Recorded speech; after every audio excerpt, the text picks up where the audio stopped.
امیر المومنین حضرت علی علیہ السلام نہج البلاغہ میں مومن کی صفات پر خطبہ دیتے ہوئے فرماتے ہیں، مومن وہ ہیں جو دنیا میں قناعت پر راضی رہتے ہیں، لباس سادہ پہنتے ہیں، زمین پر عاجزی سے چلتے ہیں، آنکھیں حرام سے بند رکھتے ہیں، کان فضول بات سے محفوظ رکھتے ہیں، مشکلات میں باوقار رہتے ہیں، مصیبت میں صابر رہتے ہیں اور خوشی میں شکر گزار رہتے ہیں۔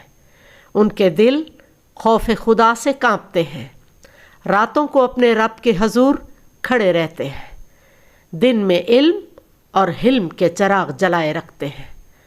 ان کے قریب بیٹھنے والا علم سیکھے بغیر نہیں اٹھتا۔